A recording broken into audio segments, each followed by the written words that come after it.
This episode of The Candid Frame is sponsored by the Charcoal Book Club. The Charcoal Book Club is a monthly subscription service for photo book enthusiasts.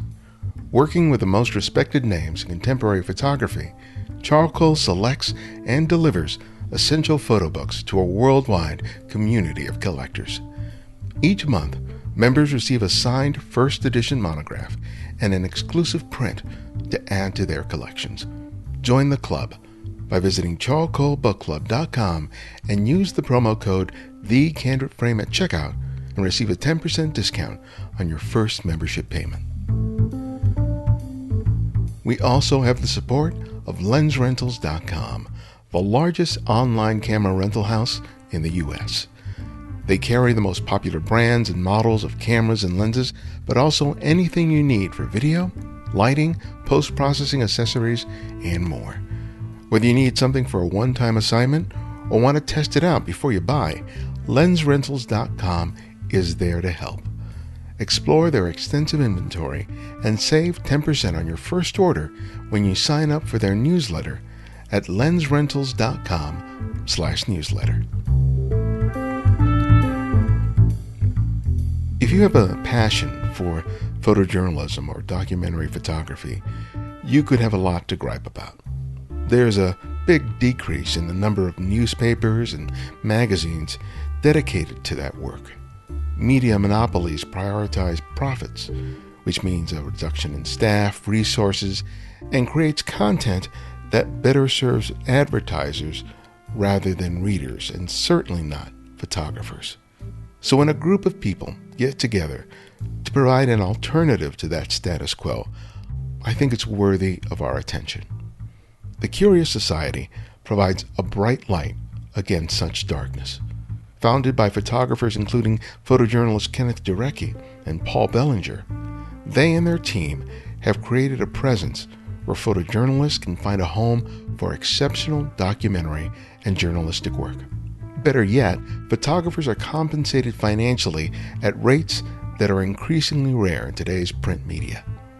The result is a premiumly designed and printed publication, as well as grants to help promote the very work they showcase.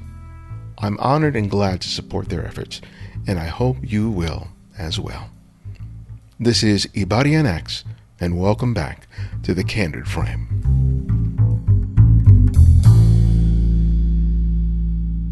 Well, thank you guys for coming on the show and talking about the work that you're doing. Thank you for having us. Yeah.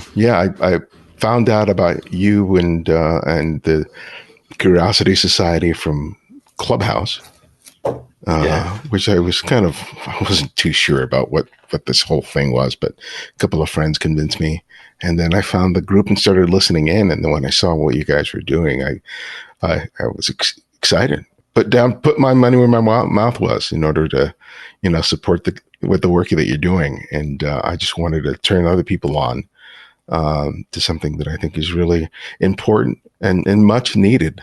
But let's start with that in terms of, let's talk about the idea behind the Curiosity Society and how it all came to be and how you two came to collaborate on it. Yeah. Just to start, it's the Curious Society. Curious Society. Just one word. No worries. Well, yeah, Ken, you go ahead and talk about it. I wish I had an easy answer. This was something I've been thinking about for years.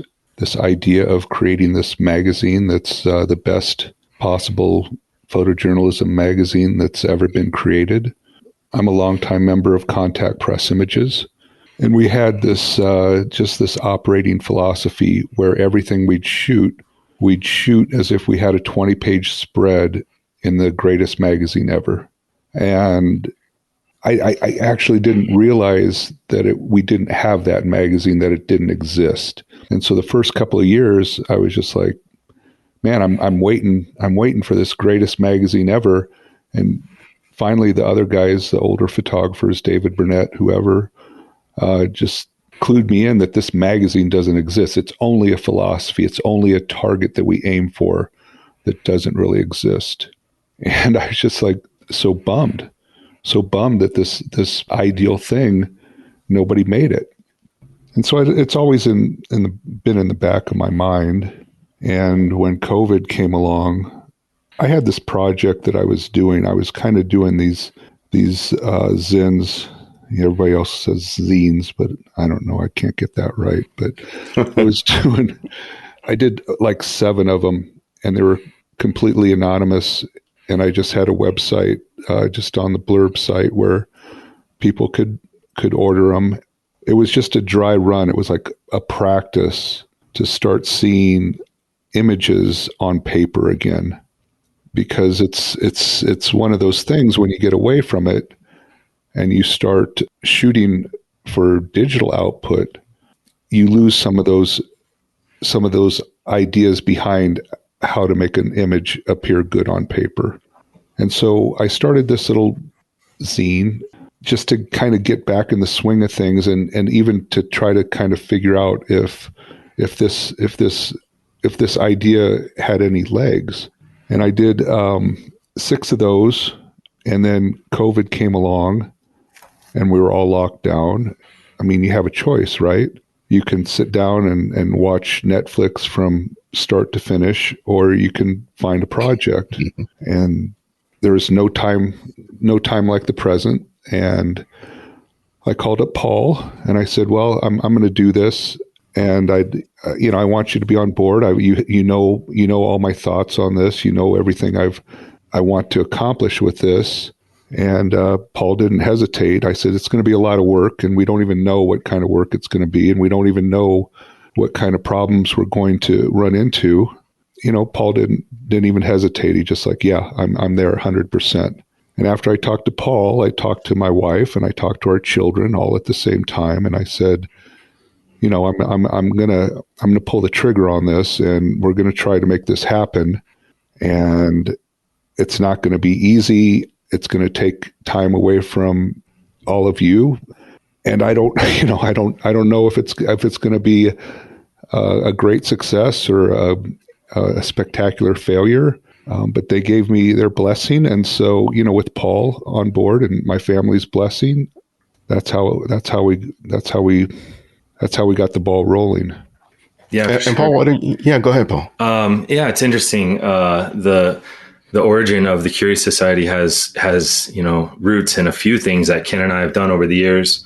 I think going back 8 years ago, we actually pitched a different magazine idea, and started collecting investments, and we were going to make sort of like a art and culture, fashion type of a magazine.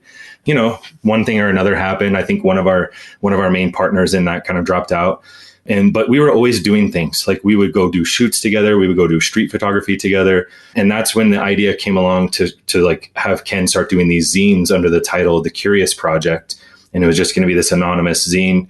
And so him and I think I was there when you photographed almost every one of those. We did other art projects where we projected pictures up on buildings and had art at an art walk event, things like this in the small town that we were living in, Billings, Montana.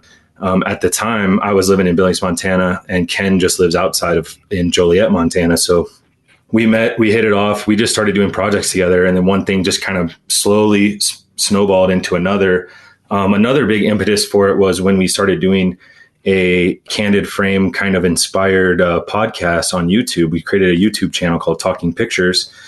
And it was a very similar concept as this, except we were focusing more on photojournalists and documentary photographers. And as we heard their stories and as we talked with them off the podcast, in our everyday lives, interact with them, we discovered that there was this gaping hole in the industry where there's just really not any great print outlets for photojournalism and documentary photography. So we saw that it was an opportunity. And so once we kind of realized that there was this work that's out there, this really great work that has no place to go, we thought, why don't we fill that hole? The Curious Society was born. And and COVID obviously, was kind of the thing that pushed us over the edge. Let's talk about the magazine, because that sort of seems to be like the showcase of the work that you're doing. You guys are going to be doing a variety of different other things, but the concept behind the publication is a quarterly publication that showcases a variety of different work.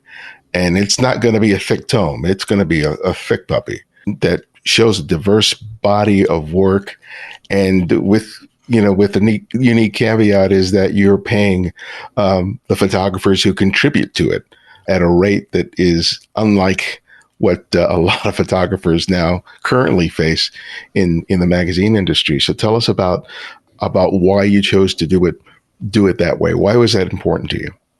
Well, it had to be in print, because if you think about the medium, the famous saying, the medium is the message. The medium, it crafts the message. So Instagram has changed the way we see as photographers. It's simplified our view. It's allowed us to cut corners. It's changed the way that we interact with photography.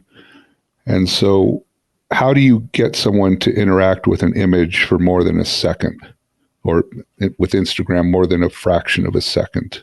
I thought the best way to do that was actually change the tactile experience of interacting with images. So if you're looking at the work of Edward Weston today or Douglas Kirkland, the interaction is with our phones for the most part.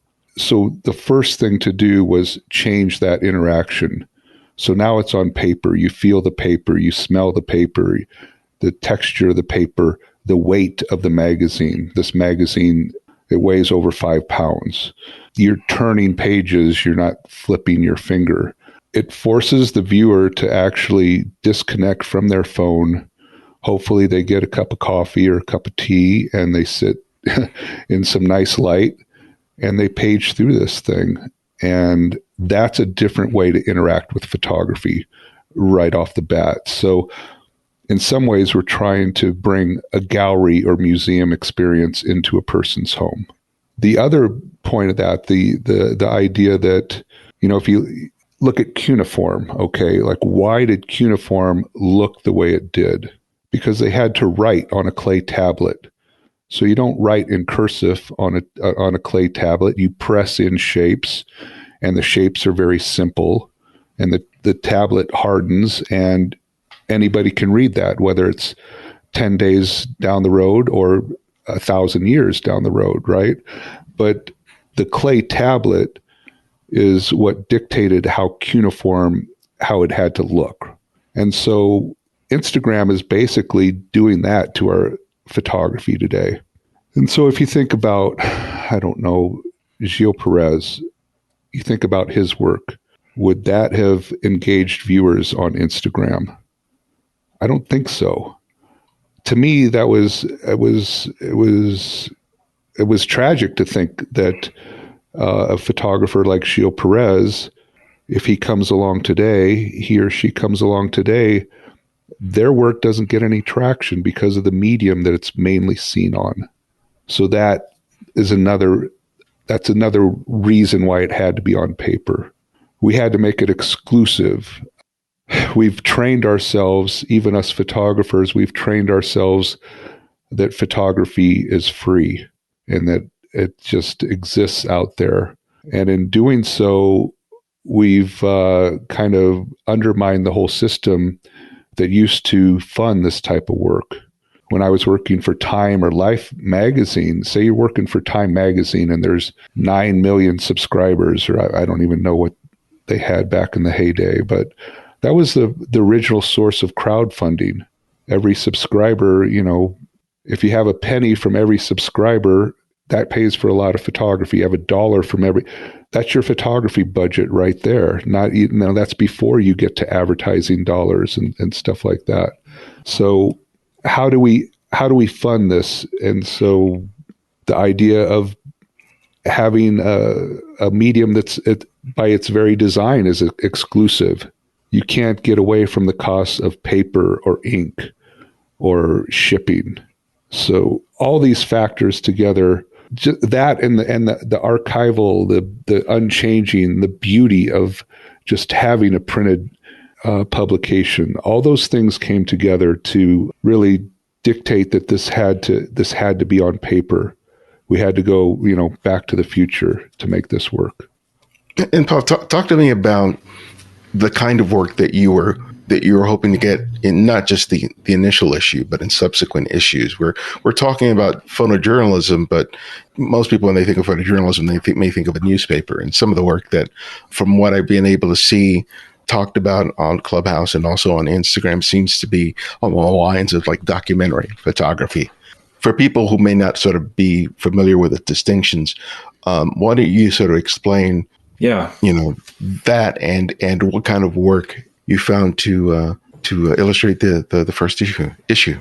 Yeah, for sure. So a big impetus for us was that we saw that there was a really big problem in the photojournalism industry, where photographers take these very small day rates and then they don't own their copyright. Their pictures get ran over and over again through a licensing agency. And a lot of the big outlets out there, they have this subscription model where they can basically just, use these pictures over and over again. And the photographers don't get paid for each use, in most cases. So we really wanted to create a home for that work. And so that was really our goal from the beginning, was to take photojournalism. So like you're talking, what people would think about as news photography. Well, one of the problems is that in the current, before the Curious Society, there weren't as very many outlets for things beyond just a single feature image in a newspaper. The depth of a story in a newspaper can only go maybe 6 pictures deep. We were really inspired by the great photo essays, Country Doctor by Eugene Smith. And so we wanted to create a home for that kind of work as well. So we have a section in there that is sort of like newsy single section, where it's like, just a single image that tells a story in and of itself. But we also wanted to create a space for long form essays. So for instance, we have an essay in this magazine that's going 24 pages. And that's just something that, almost no other outlet has the ability to give that many pages to a single story. And the whole idea is that we want to encourage photographers to do that kind of work. We don't want photographers just going out and looking for, just sort of phoning it in, checking a box off on, cover the local event, send it off to a wire. We want deep photography that tells a story where the photographer is invested in the story, where they can afford, of course, we want to be able to pay them so that they can afford to cover a story for a long period of time. The story that I'm mentioning, this photographer was out making those pictures for like 4 or 5 months on the road. And so they wouldn't be able to do that unless they had, different outlets. And that story could have been chopped up and parceled out to different outlets here and there, and they could have cobbled together some income from it.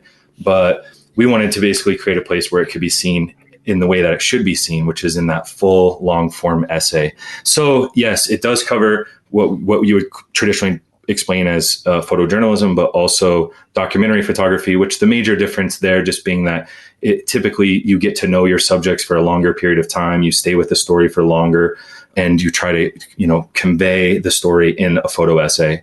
And then we also have a third category that I would just call street photography. We've got a couple of longer photo essays that are just all street photography. And that is a difference where all 3 categories are what we would call real pictures. They're not set up. They're not manipulated. They're pictures that actually depict the world the way that it is. Of course, from a point of view.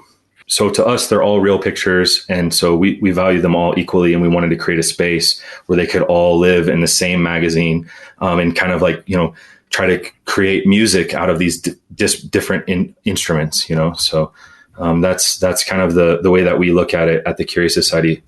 The point that you were making earlier about how you would shoot an assignment as if it was going to be a spread, and in the mention of Gene Smith is with respect to the photo story, the photographic essay, in which you're not just looking at a singular image and that's it. You're looking at not just having a lot of pictures. You're talking about having a narrative. The art of being able to juxtapose 2, 3, or 4 images on opposite pages to complete a narrative in a story. And that's something that just doesn't exist in most publications these days. It's just images that are there to illustrate a story, a written text, if that. So tell me about the design considerations that you guys were making with respect to, you're getting this sort of great work, but the design and sort of the layout is a big consideration. Talk to me about that journey for you two. Well, that was quite a journey, because you can't have a 256-page magazine and keep the viewer's attention. Can't do that with just a bunch of double trucks, right?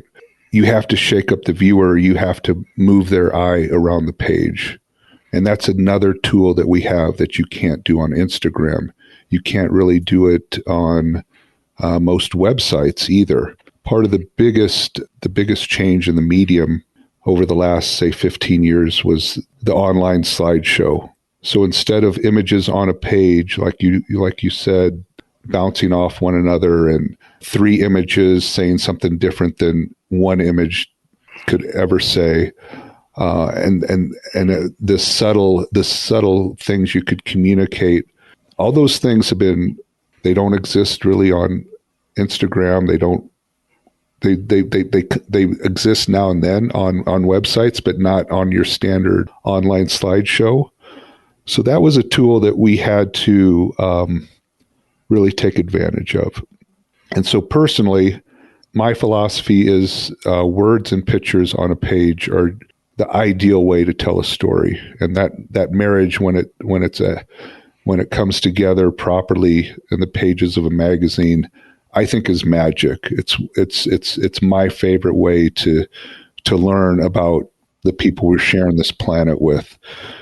So to do that, get back to your question, we worked with a design firm out of Houston, a big giant ad agency, and I brought up these problems, and they came up with a design philosophy that's very sophisticated. You wouldn't know by looking at the magazine, the pages of the magazine, but there's actually a 6-column grid on each page that mimics the 6 columns you'd see in the New York Times or the Washington Post, the underlying architecture of that. So we pay homage to that traditional 6-column structure, and then we kind of just go completely, gonzo from there. So that structure exists. I mean, there's some spreads in this magazine that might have 9 or 11 images that all work together. And the beautiful part of the smallest images we have in the magazine are basically 1 column by 1 column.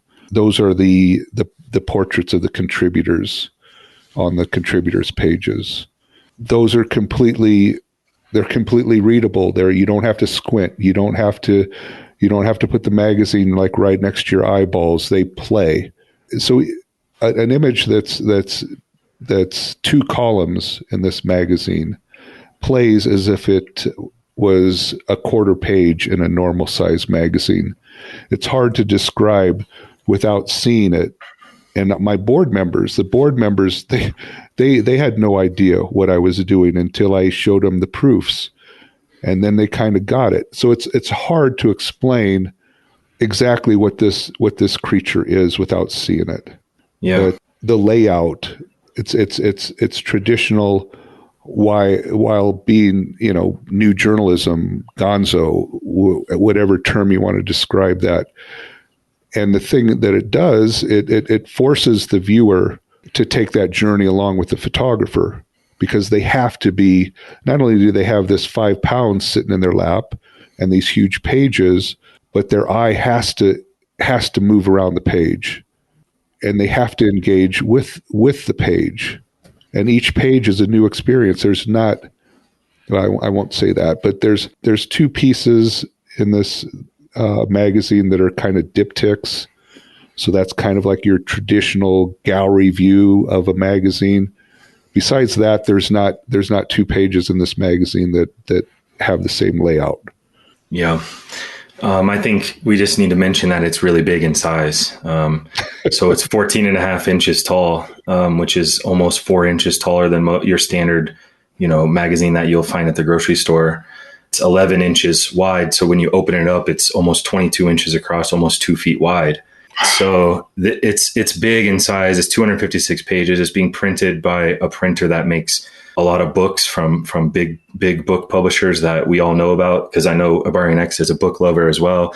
And basically, just to like, even back up a little bit, Ken and I are both photographers, and we're both, like rabid book lovers and print lovers. So we would just go to Barnes & Noble and pull all the magazines and sit there and drink coffee and flip through.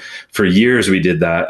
We were living in the same town for 4 years. And during that time, we would meet up and do that all the time. He has a massive library of books. So when I met him, I was at the start of my career. And basically, after that 4-year period of just going to his house as often as I could and going through all the photo books, I feel like I got an undergrad education in photojournalism and documentary photography, because that's really what he specialized in. So we're two photographers that are just love photography books. And so that was really our inspiration. So when we would go and see these huge fashion magazines that were giant in size, we thought, we got to do this with documentary photography, where it's all about the pictures. There's not huge blocks of text and stuff. That was really kind of our inspiration. And like I said, we're two photographers. So a whole bunch of things related to this magazine are not, we don't have any expertise in. So we bring a real outside sort of perspective, like in the design room, when we got our designer on our Zoom calls and stuff, and it's like, we had thought we came up with a really great design on the page, and then our designer can just look at it in 1 second and tell you all the things that's wrong with it, kind of like how we could do with a picture. So we really leaned on them to help us create a structure, but then they also accommodated the fact that they're dealing with a vision here that's different from any other type of magazine. So they created a structure for us to get creative with that. And Ken, we're both big fans of jazz. And so I think we kind of like look at the photo book, the sequencing of photos in a photo book, kind of like jazz. There's quiet moments, there's loud moments, there's a whole variation. Some of it is improv, some of it is patterns and rhythms and things. And so we really kind of took that philosophy as our main approach to the design. And then it just took forever for us to be able to translate it into design speak and get it actually laid out on a page. This is a perfect example of the idea of go big or go home. Yeah, and I'm sure that you guys thought, or people said, why don't you go with something just a little more conservative? Why don't you just try to do it like a traditional magazine, 8.5, 11, 25 pages? Why don't you just test the waters and see, how that works? So I'm sure you heard all of that. But despite what you may have thought or others may have thought, why did you guys just say, no, we're just going to go for it? Yeah, it's Ken's vision. I kind of alluded to it before, that you don't get what this is until you see it. I couldn't explain it to the designers. I couldn't explain it to my board of directors. I couldn't explain it to Paul. I couldn't explain it to our photo editors. The photographers, they still don't probably have a clear idea of what they signed up for. And the idea, the jazz part is important as well, because this magazine, we're basically doing 4 LPs a year. And the magazine each essay in the magazine is another track on that album. And at the end of the album, you should be able to go back and go back to your favorites and listen to them again, revisit them a month down the road, 6 months down the road. This is it's a living thing. It's not disposable. So that's kind of, to just use that music analogy, and you're not going to like every track on an album. Every album is not going to be Thriller, but or it's going to have ebbs and flows, and it's going to have a different pace, and you might like 70% of the album, and that would be a success. I'd be happy if you liked 50% of this album. And then the other 50% of the viewers are going to they'll probably like the other half of the album. It's a complex thing. It's like music, but it's like dance. It's all visual, right? Yeah, it's like, it's a piece of art that you're creating with this. And the example of the album, I think, is a perfect example. There are certain albums, there are certain books, there are certain films that I always have a different experience every time I pick it up. You know, I read The Great Gatsby every 10 years. Yes. So every 10 years, something's changed it about me. Yes. And I experienced that book in a very different way. I have no idea why it's The Great Gatsby for me, because it's not necessarily the most engaging, story. You know, there are other tales that have been told, but there's just something about that book that just fascinates me. And I like the fact that when I read it, you know, every 10 years, that I'm completely different in terms of who's reading the book at that particular moment and what I take away from it. And I like that's what you're chasing with this. And I think that that's something that it's definitely lost in this space where everyone has such a short attention span, and that once they've consumed something, they're done with it. Yeah. But talk to me about what you were looking for in the work. I mean, because you've talked about that this is going to be a showcase for great work, but be a little more specific in terms of what were you looking for in terms of the imagery, the story, of not just what the photographer was doing, but possibly the story of the photographer who created the work. So we had, I forget what the number is. It's over 470 different photographers submit. We just said, you know, almost 500 submissions, just to make it simple. And we our photo editors, we have Mei Ying and we have Natalie Bering, Mei Ying Lam. Mei Ying is from a traditional photo editing background. She worked at the Washington Post for 8 years, and I was attracted to her eye through her photography. I was pursuing her as a photographer, and Natalie has never photo edited before. She's basically a self-made bootstrap type of boss woman photographer who she moved to Beijing and became a photographer there, learned Mandarin, and she spent, I don't know, 5 or 6 years working in China as speaking the local language and running around with a camera. That's not, you know. Then she had to up the bar by moving to Kabul for 2 years. Mei Ying, her work was that I didn't know who she was, and I saw her work from the Hong Kong protests, and I was just like, this is someone who goes into this type of event that we all we have these traditional photojournalistic ideas of what a protest looks like, and she just turned those on her head and came up with images that I wasn't expecting to see.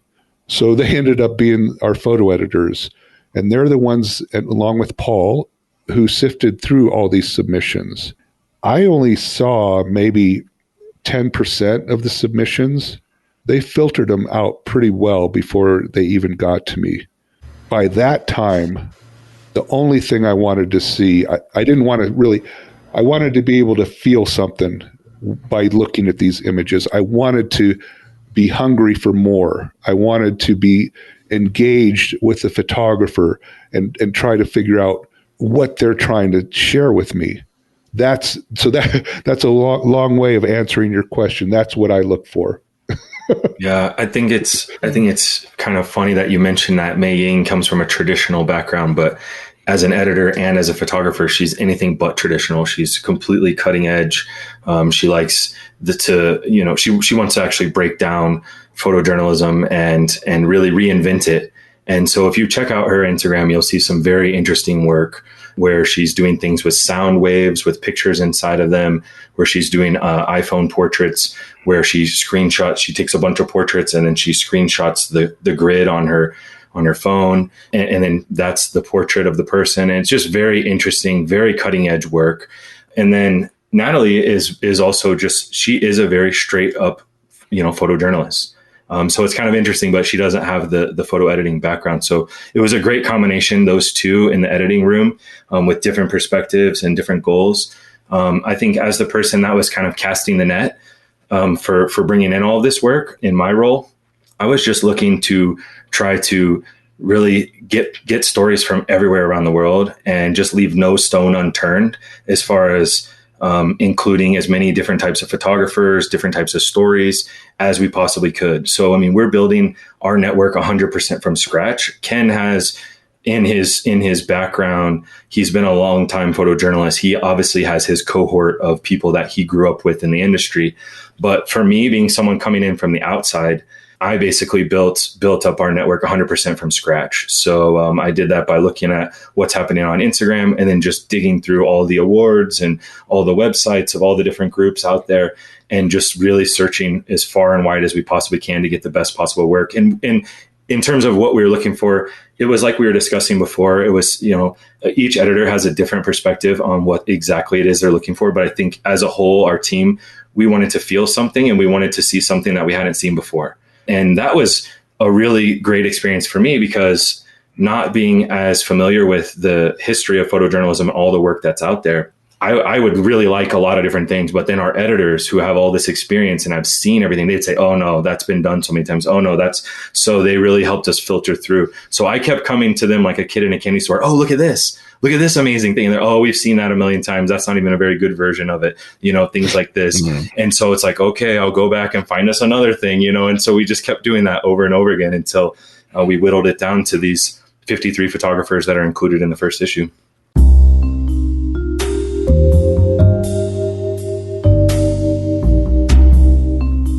Just as much as I believe in the work of today's guests, I also believe in the efforts of the Charcoal Book Club. They are not just a publisher and a distributor of photo books. They are supporting a creative community of photographers whose work is deserving of attention and encouragement. In today's world, it's easy to find information about the latest technology and get recommendations, but not so much photo books. When you become a member of the club, you are going to receive something that you'll recognize as being worth your money, your time, and your support. Check out their first edition books of contemporary photographers, each of which possesses unique content and wonderful designs.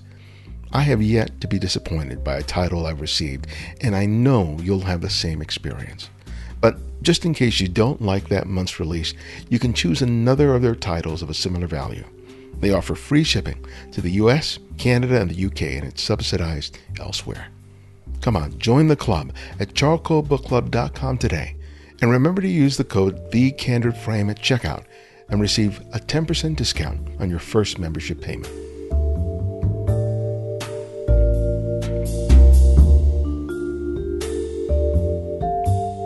And when it comes to gear that you want to use, but you're not sure you want to buy, LensRentals.com is the perfect solution. You can find virtually anything you need and rent it for a weekend or a week and enjoy your own hands-on experience. They have cameras, lenses, lighting, Wacom tablets, and anything you could possibly need for your next photo shoot or adventure. And the best part is that they make it so easy and affordable. Check out their inventory and save 10% on your first order when you sign up for their newsletter at lensrentals.com/newsletter.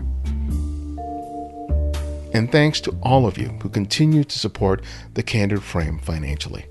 By making the choice to contribute to the show, you are making everything that we do possible. I know it's been a difficult year for everyone, but those of you who have continued to support the show, despite all the challenges, are so appreciated. And if you haven't done it yet and you love what we do here, why don't you become a Patreon supporter today? It's really easy to do. You can do that by contributing $5, $10, $20 or more a month, whatever you can afford, by visiting patreon.com/thecandidframe. Just $5 a month, just $5 from you can and will make a big difference. Thank you so much for your kindness and your help.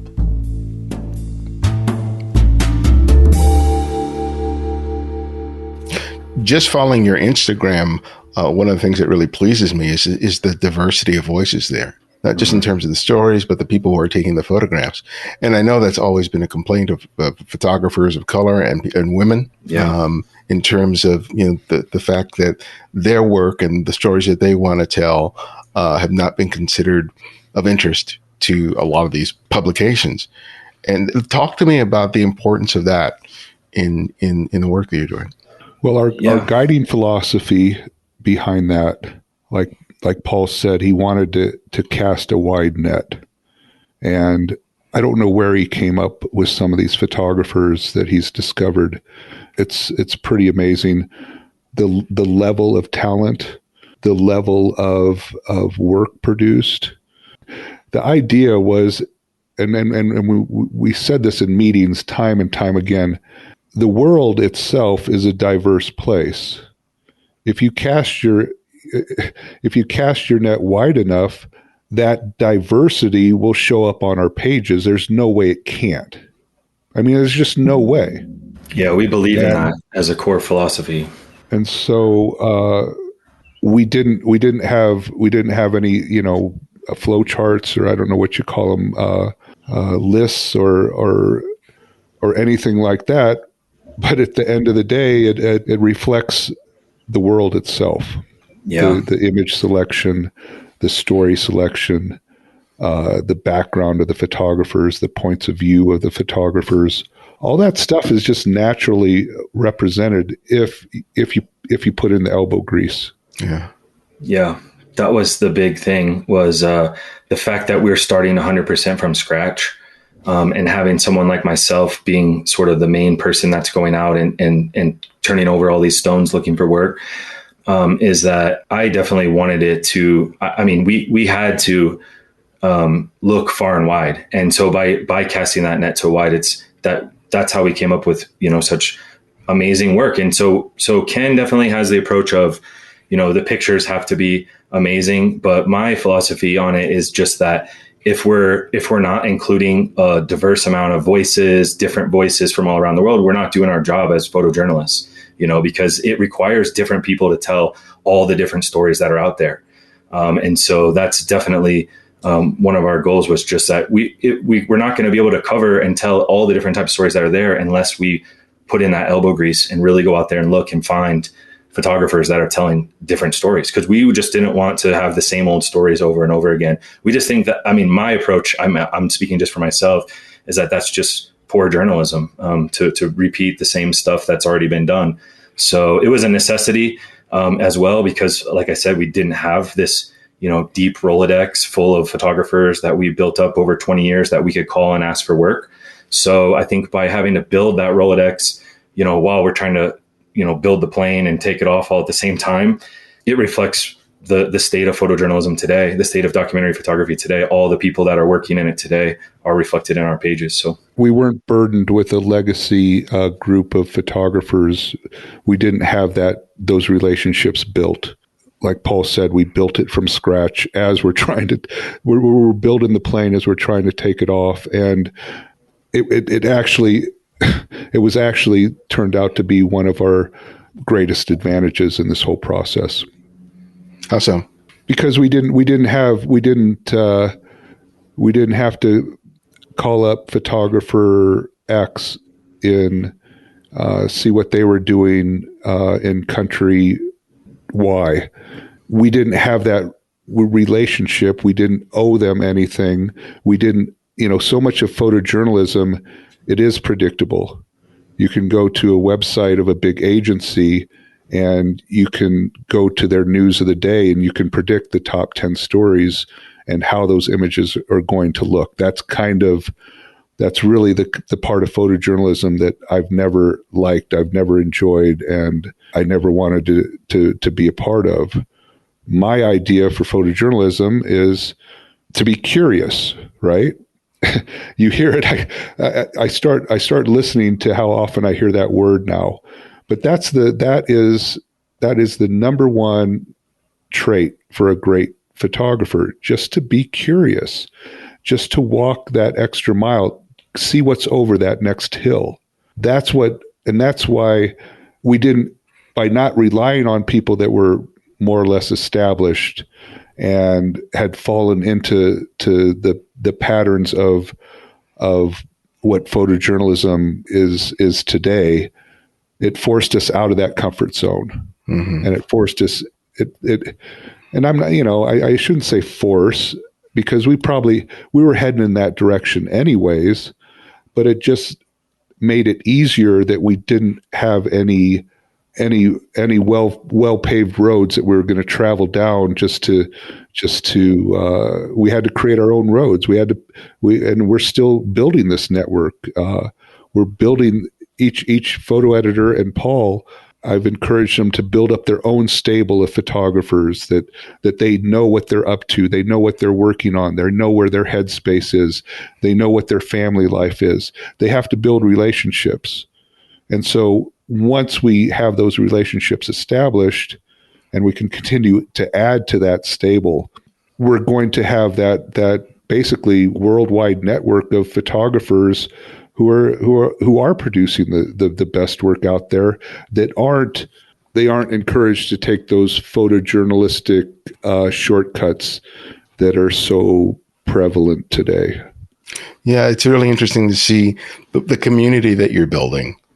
You know, we've mentioned Clubhouse a couple of times, but also in terms of your plans of providing opportunities for these photographers to network, not just virtually, but in person, the scholarships that you're providing to aspiring photojournalists and documentary photographers, and an opportunity to really sort of engage with the community in a way that's unlike that is very different from the opportunities that they have currently. You're creating, the very thing that you've wanted yourself, that you may have even had at one point, but it has been, lost because the way the industry has changed. Tell me about that particular aspect of it. And since you've been sort of in the social butterfly of the group, Paul, tell me about how you're hoping to make this different, because the word community is, I think, bandied about far too freely, with really no sense of what that means. But what does it mean to you in terms of the work that you're doing? Yeah, I think with us, it just means supporting photojournalism, supporting photojournalists and photographers at every turn in every way that we can. And so starting out as a nonprofit with no funding whatsoever, two very impractical photographers that keep just saying, make it bigger for the magazine. We just try to, like we said before, do all the legwork, all the free things that we can do to support photographers. So for me, as being the person that runs the Instagram and the other social media stuff, that just means, giving a thumbs up on someone's picture, giving a comment, giving them a shout out, trying to just put all that good energy into the world that we wanted to see ourselves, we're both photographers ourselves. And we thought, let's just be the role model for what we want, how we want all of us in this community to behave online. And that's to support each other, to not be greedy, to be generous, to share. If you have followers, share them with other people. If you have an audience, try to put someone else in that audience that, or to share that audience with someone else that may not be able to have that. So that's really, it all comes from a place as photographers ourselves of just treating photographers the way that we want to be treated, so like that's really a big philosophy for us with our licensing agreement. We both have been asked to do so much work for so little pay. So, our philosophy on that was just, we want to write up a licensing agreement that we would be happy to sign, things like that. So at every turn, whether it's on Instagram, whether it's sharing pictures on our story, or whether it's on Clubhouse, we just want to, do whatever we can do as two photographers, with our little network and our growing community that we have, to just uplift photojournalism, documentary photography, and street photography, the three genres that we love. So that's really how we've done it. That's really how I've done it. It's been surprising. We didn't, have any smart social media people tell us how to do it or anything like that. We just kind of, followed the example of how we want to be treated. Yeah, and the point about the licensing agreement, I think is something it's important for us to sort of touch on, because the nature of the photographic business now, in terms of publication or books or online entities, is this whole idea of work for hire, where you surrender the ownership and the copyright of your images. There's very limited ways in which you can earn money from images that you yourself have created. The limited rights that you surrender in order to get even a modest amount of money into your pocket. Talk to us about what the sort of typical licenses are currently in the world of photography, and what you guys are doing differently. Yeah. Ken, you want to talk about that? Yeah, I mean, that's part of our philosophy behind this. We need to create an option for photographers. Right now, if you shoot this great photo essay, where do you go with it? Do you go to a publication that forces you to hire a work for hire contract or a transfer of some of your copyright? They might force you to market your work through a certain agency where they get the lion's share of the profits from that work. So we had to create this alternative option. It's just an option for photographers. And right now, so we don't put photographers on assignment. So we don't ask them to sign a contract. They produce their work and they submit it to us. If we publish it, we license it for what's called a space rate. And this was an old way of doing things. When I was with Time Magazine, the day rate was, say, $500 a day. And the space rate for a single page in the magazine was also $500. So if you got 2 pages in the magazine, you'd get an extra $500. You'd get the space rate was more than the day rate. Now the day rates rarely are match that same Time Magazine day rate from 20 years ago, but the space rate is non-existent. So you could shoot an assignment for Time. Now, I'm sorry, I shouldn't use a specific magazine. I don't know what Time's current rates are. I'm just, I know what they were 20 years ago, but normally today, a photographer shoots for a specific publication. They get paid on a daily basis, and the publication can use those images as big as they want, as many times as they want. They can place them on the cover. They can, in some circumstances, even use them for advertising. They can resell them to other outlets. Them. Yeah, they have, and then the photographer only gets that first rate, that first day rate, and most of those day rates are anywhere between $250 and $500 today, depending on who you're working for. But there's no chance not only to relicense those images to a non-competing publication or relicense those images to the same publication 6 months down the road. That's it. The day rate is it. And then there's no other way to profit off your work. It's basically, if you hired Elton John to sing at your wedding, you could then publish a video and release a CD of his performance at your wedding, and Elton John wouldn't get paid. There's no difference between licensing music and licensing still images. We've given up those licensing rights as photographers. And it harkens back to something that Paul was talking about, this idea that we treat everybody the way we want to be treated. We used to have enough, there used to be enough to go around, right? Nobody got overly rich, but everybody made a good living. And then there was plenty of jobs to go around. There were plenty of pages to go around.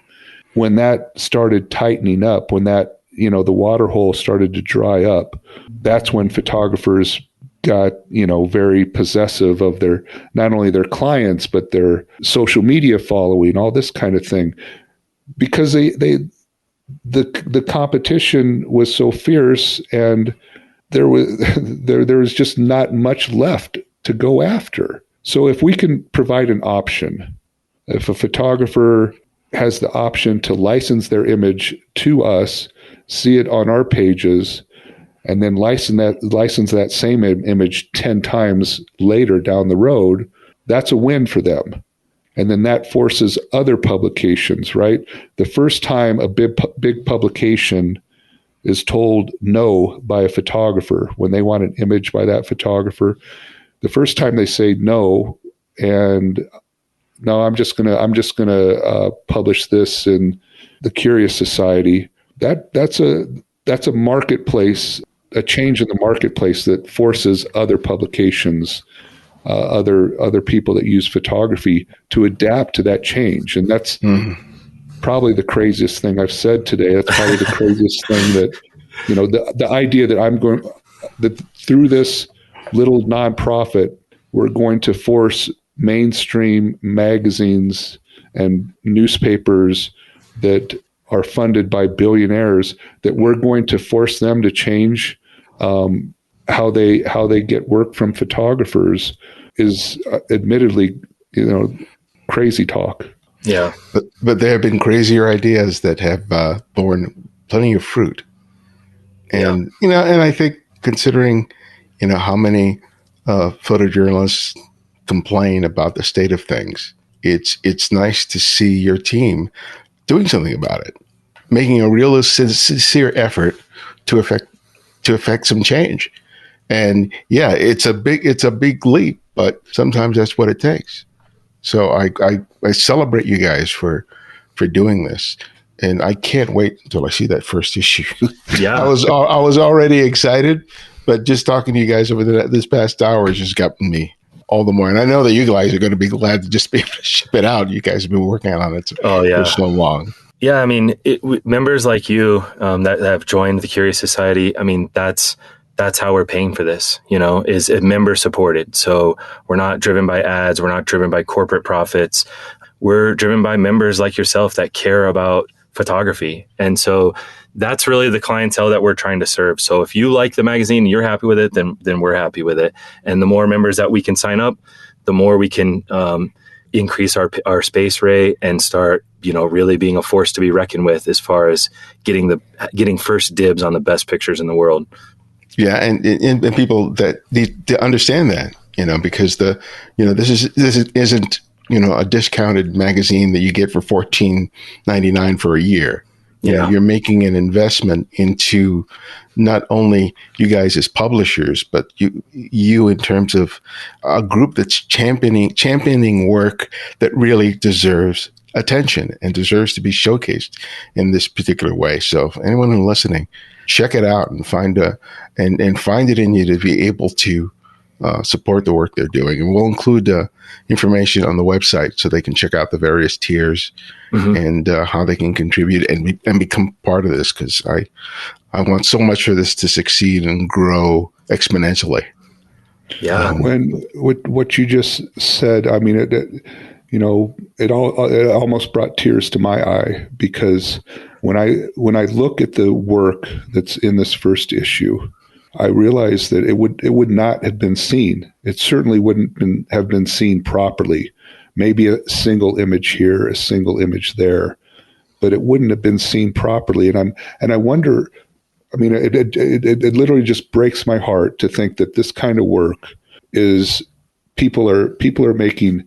They're making personal sacrifices to do this kind of work, and then it's never seen. The board members, myself, we had the photojournalism, photography. It gave us a life that rivals any type of experience out there. We got, you go.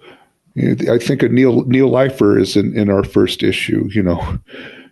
Neil was shooting pictures of Muhammad Ali, and Frank Sinatra was sitting behind Neil. That's the type of life you get as a photographer, as a photojournalist.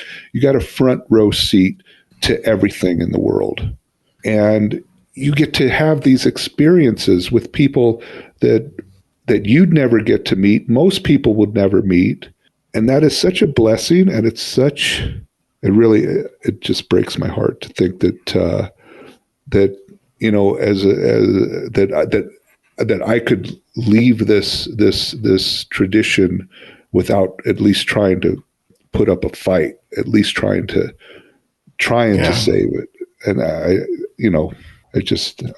I'm sorry, I'm getting carried away. It's okay. A rarity with Ken.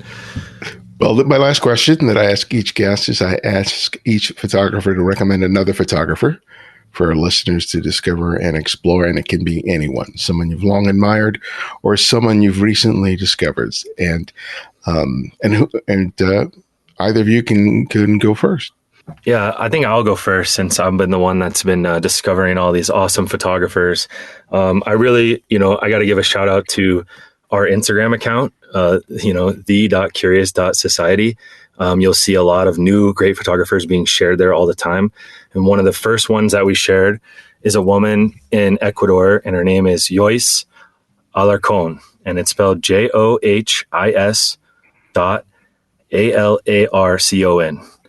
And she's just an amazing documentary photographer in Ecuador. If you don't know about her, if you're in the world of photojournalism and documentary photography and you don't know about her already, definitely check her out, because she's a big up and comer. She's winning all kinds of awards. She's been a Magnum inductee, apprenticeship, things like this. So she's a real big up and comer, and her work is just amazing. It's in. We got a couple of pictures from her in the first issue of our magazine. They're two of the best and just most striking spreads that you'll see. So that's my recommendation is Johis. Johis, awesome. That's hard. Ken? That's hard to top. She's both of our favorite. Special talent. She's a special talent, and I'm going to go old school, and I'm gonna say this name because he was a photographer. He is a photographer. He's still with us, thank God. Who I was probably 18 or 19 when I met him, and I didn't know what photography could do until I took a workshop with Gilles Peress. And what we're trying to do here with images on paper, and if you think of Telex Iran, that was a big oversized book that was completely out of the norm for photography. There weren't huge photography books back then. He shot that whole book with a Nikon 58 millimeter micro, what they call those, micro lens. And he shot it on that so he could shoot at f/32 and have this astounding depth of field with tri-X and daylight. And he did things with a camera that nobody had done before. And to talk to him and to see his work, and I know it's almost a cliche, it's like saying Robert Frank, right? But Gilles Peress is to me, he's the one that with Telex Iran, he brought home to me what images on a piece of paper could do. And I had no idea. I had no idea. I was, just out of high school and, making a print in the darkroom on 5x7 paper was still a big deal.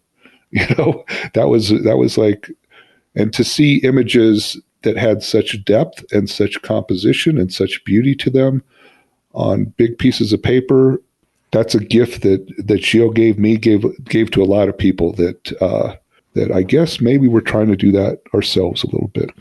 I just put that book in my queue a couple of weeks ago. I'm going to have to move it up.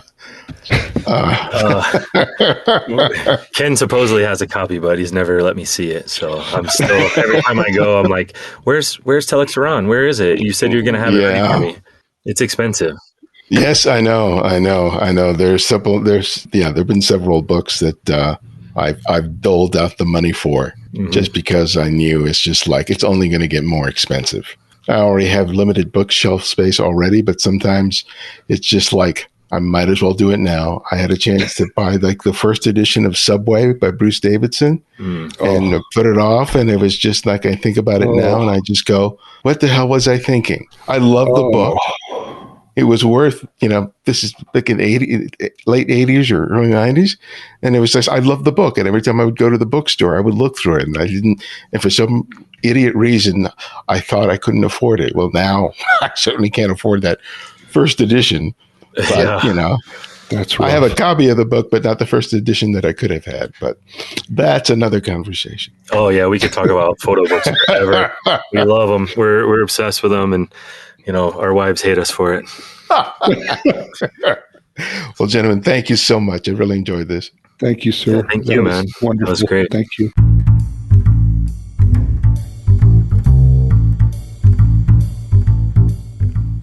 Thanks to Ken and Paul for joining us. Find out more about the Curious Society by visiting curioussociety.org. Your thoughts and feelings about the show matter. If you haven't already, please write a review on Apple Podcasts or whatever service you use to listen to podcasts. It helps us to stand out among the many thousands of podcasts that are out there. Your voice makes a difference. And remember, you can support the show by becoming a Patreon supporter today, or make a one-time or recurring donation via PayPal. Thanks to Amanda Ibarra for her recent contribution. We also provide a series of ebooks on photography, available for purchase on our website. It's my way of sharing my experience and knowledge, and another way for you to support the show. And just in case you can't find every episode of the show on whatever service you listen to podcasts, download the Candid Frame app, which is available for both Apple iOS and Android. And because of your generosity, it's free to download and use. No additional purchases are required. The Candid Frame's audio engineer is Martin Taylor, who you can find at theothermartintaylor.com. The show's senior producer is Cynthia Parker. And our music is from Kevin MacLeod, whose royalty-free music can be found at incompetech.com. And this is Ibadian X, and this is The Candid Frame.